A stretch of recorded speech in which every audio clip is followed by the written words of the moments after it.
किसानों के रुख को देखते हुए 26 जनवरी के मौके पर पुलिस ने ट्रैक्टर रैली को मंजूरी तो दे दी, लेकिन दिल्ली के साथ साथ मुंबई में भी किसान आंदोलन अंगड़ाई ले रहा है। दिल्ली बॉर्डर पर बैठे किसानों के आंदोलन का समर्थन करने के लिए आज मुंबई के आजाद मैदान में किसान बड़ी रैली करने पहुंचे।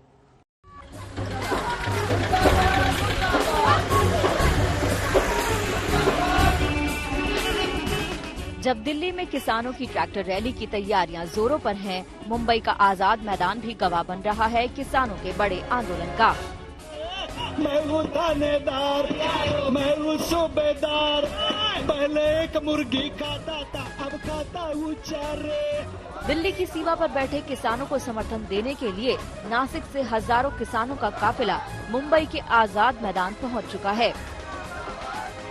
तस्वीरें देखिए, किसानों ने नाच गाकर कैसे पूरी रात काटी।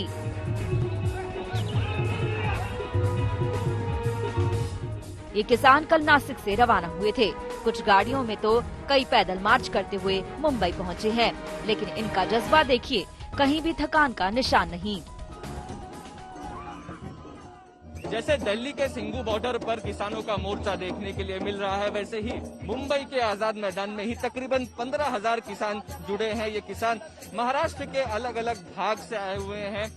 ये पहले 2018 में मुंबई आए थे, जब इन्हें अपने लैंड राइट्स चाहिए थे। फॉरेस्ट एक्ट के तहत बड़ा मोर्चा महाराष्ट्र सरकार की तरफ निकाला गया था। बस इस बार जो गुस्सा है वो सेंट्रल गवर्नमेंट की तरफ है। जो 3 फार्म लॉज निकाले गए हैं उनकी तरफ है। जो फार्मर 60 दिनों से प्रोटेस्ट कर रहे हैं, उनके सपोर्ट में ये लोग मोर्चा निकाल रहे हैं। संयुक्त शेतकरी कामगार मोर्चा के नेतृत्व में किसान सभा के करीब 100 संगठनों के किसान इस रैली में शामिल हुए हैं। किसानों की सभा को एनसीपी नेता शरद पवार और महाराष्ट्र के मंत्री शिवसेना के आदित्य ठाकरे भी संबोधित करेंगे। इसे लेकर बीजेपी ने पवार पर निशाना साधा है। शरद पवार जी कॉन्ट्रैक्ट फार्मिंग का विरोध करने वाले मोर्चा में जा रहे हैं। उसी समय पर वहां पर बारामती में बड़े विज्ञापन बोर्ड लगे हैं, Baramati agro contract farming by Rohit Pawar, Sharad Pawar ji के भतीजे। हम कॉन्ट्रैक्ट फार्मिंग कर रहे हैं और किसान हमारे कॉन्ट्रैक्ट फार्मिंग में सहभागी हो सकते हैं, इसको कहते हैं शरद पवार। ये किसान कल तक रुकेंगे और बताया जा रहा है कि किसान गणतंत्र दिवस परेड निकाल सकते हैं। मुंबई से मुस्तफा शेख और साहिल जोशी के साथ आज तक ब्यूरो। सरकार ने ये तो साफ कर दिया है कि कृषि कानून को लेकर उनका ये प्रस्ताव आखिरी है। अब सवाल ये उठता है कि आगे क्या होगा। हमारे सहयोगी रोहित सरदार ने केंद्रीय कृषि मंत्री नरेंद्र सिंह तोमर से खास बातचीत की। 11 दौर आपने किसानों के साथ बातचीत की। प्रधानमंत्री नरेंद्र मोदी ने भरोसा दिया, रक्षा मंत्री राजनाथ सिंह ने भरोसा दिया, गृह मंत्री अमित शाह ने भरोसा दिया। उसके बाद भी किसान संगठन कन्विंस नहीं हुए। क्यों? कहां दिक्कत आ गई? सरकार किसानों के प्रति पूरी तरह संवेदनशील है, किसान संगठनों का भी सम्मान करती है और इसलिए भारत सरकार ने आगे बढ़कर किसानों से सम्मान पूर्वक अनेक वार्ताओं के दौर पूरे किए हैं। लेकिन मुझे इस बात का दुख है कि जो किसान संगठन हैं वो सिर्फ कानून समाप्त करने की बात करते हैं, कानून के लाभ और हानि इस पर विश्लेषण नहीं करते, इस पर चर्चा नहीं करते। इस कारण से चर्चा किसी रास्ते पर नहीं पहुंच सकी है। हम सब लोगों ने चर्चा के दौरान उनकी कठिनाइयों को उनके वक्तव्य में समझा और समझने के बाद उसकी पहचान की। पहचान करने के बाद उनको एक लिखित प्रस्ताव भी संशोधन की दृष्टि से भेजा। लेकिन मुझे नहीं लगता कि उनको वो प्रस्ताव निरस्त करना चाहिए था, क्योंकि वो प्रस्ताव किसान के हित में हो सकते थे, उनकी मांग को पूरा करने वाले हो सकते थे और हम आगे बढ़ सकते थे। लेकिन अभी ये गतिरोध बना हुआ है और चूंकि उनकी तरफ से कोई प्रस्ताव अभी नहीं आया है, परसों जब बातचीत हुई तो मैंने ये कहा कि भाई कई बार बातचीत हो चुकी है और सरकार ने एक के बाद एक अनेक प्रस्ताव आपके समक्ष रखे हैं, लेकिन हम समझ नहीं पा रहे हैं कि आप किस प्रस्ताव पर सहमत होंगे।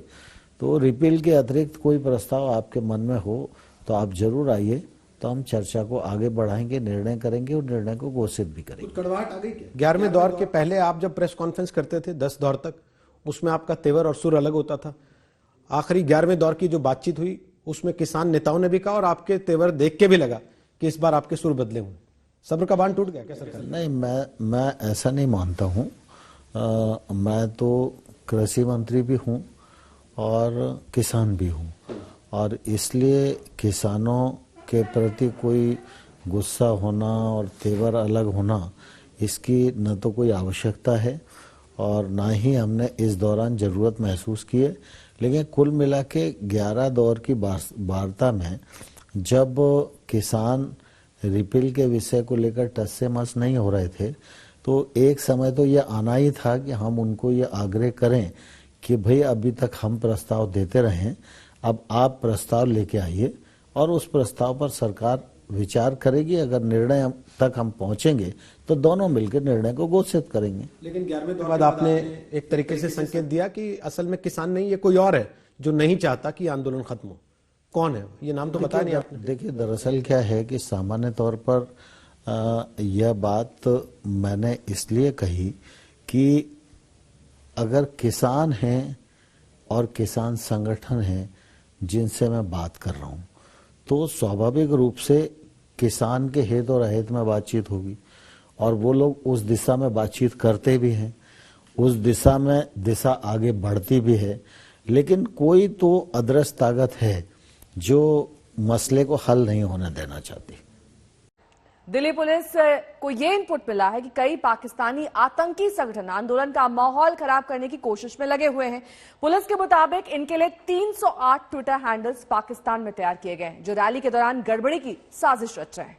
ये जो 3 सर्कुलेशन होगा, इसको भी हम एक फेल प्रूफ सिक्योरिटी कवर किस तरह से देंगे और इस बात का आकलन भी करना और साथ साथ उनसे संवाद भी स्थापित करना कि जब ये ट्रैक्टर रैली होती है तो उसकी टाइमिंग, जब ये ट्रैक्टर रैली होती है तो वहां कैसे शांति व्यवस्था कायम रखी जा सके, कैसे उनको समग्र रूप से, पूर्ण रूप से कैसे सुरक्षित रखा जा सके, जबकि इस ट्रैक्टर रैली को डिस्टर्ब करने के बहुत सारे इनपुट्स इंटेलिजेंस के थ्रू और वेरियस एजेंसीज के थ्रू ये बार बार आ रहे हैं। हमारे हर लेवल पे हमारी निगाह है और हर किसान को अपने अपील की है कि अपने साथ वो ही 4 आदमी बिठाए जिनको वो पर्सनली जानता है, ताकि कोई गलत आदमी ना आ जाए। और हमारे जो वॉलंटियर्स हैं वो भी इसको चेक करेंगे, तो पूरी कोशिश करेंगे अगर कोई वायलेंस या कोई गड़बड़ हुई तो उसके लिए 101% सरकार और उसकी एजेंसी जिम्मेवार होंगी।